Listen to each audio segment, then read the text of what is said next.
Praise the Lord, everyone. Today is January 10, 2025, as I share my video journal for today. For today, we are talking about ways to encourage our pastors. So, pastors are also human beings. They get tired, weak, and they need encouragement as well. So, as per the Bible, said in Jeremiah chapter 3 verse 15, for the Bible said, and I will give you pastors according to mine heart, which shall feed you with knowledge and understanding. Amen. So as a believer and a member of the church, God gave us pastor for us to be encouraged and have been guided to the works of the Lord. So we must do these things. So number one is like prayer. Pray for him. Or in Psalms chapter 90 verse 17, where the Bible said, and let the beauty of the Lord our God be upon us, and establish thou the work of our hands upon us. Ye, the work of our hands, establish thou it. Amen. So pray for his body, and he may be kept strong and spared. So we should always pray for our pastor's health. And secondly is about we should assist him. So in Galatians chapter 6 verse 6, where the Bible said, that him that is taught in the word, communicate unto him that teacheth in all good things. Amen. So all the things a pastor do, let's always assist him. And the third one is support him.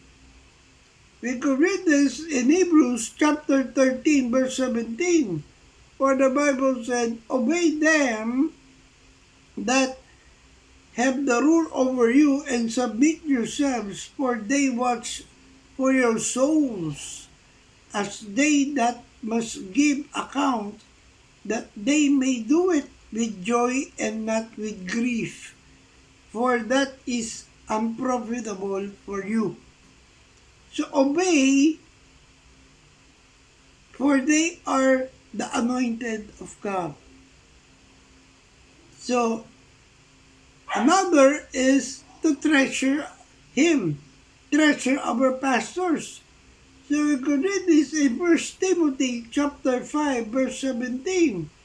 For the Bible said, let the elders that rule well be counted worthy of double honor, especially they who labor in the word and doctrine. Amen. So let them feel that they are well appreciated. And then another is obey him. Obey our pastors.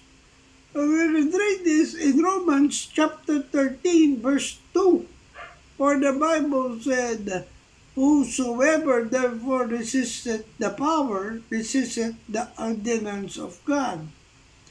And they that resist shall receive to themselves damnation.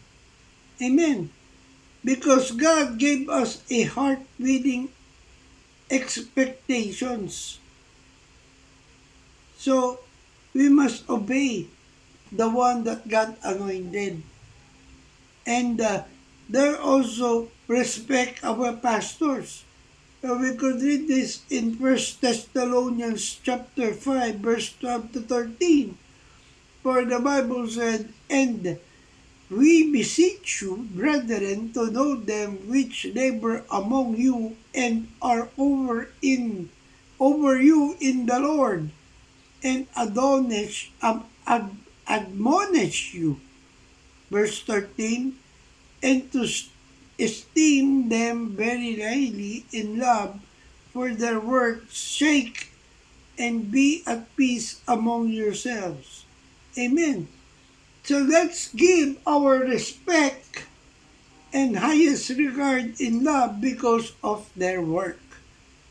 And lastly, is stay with our pastor.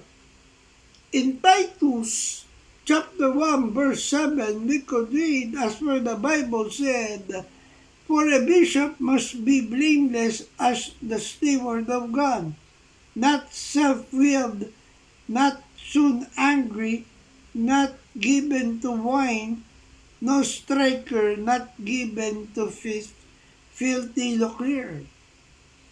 So I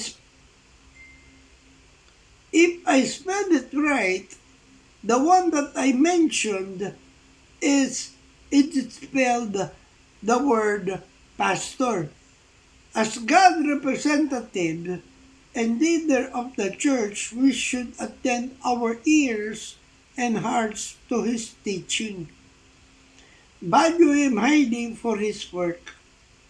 So pray, assist, support, treasure, obey, respect, and stay to our pastor. So that our pastor will be having more improvements, more guidance, and of course, he will not get tired of preaching the Word of God because we are here for them also. So I hope I have inspired you with this video journal of mine. Remember, we are on a mission. Keep the fire burning, for we live to serve God. Stay safe and God bless everyone. Good morning.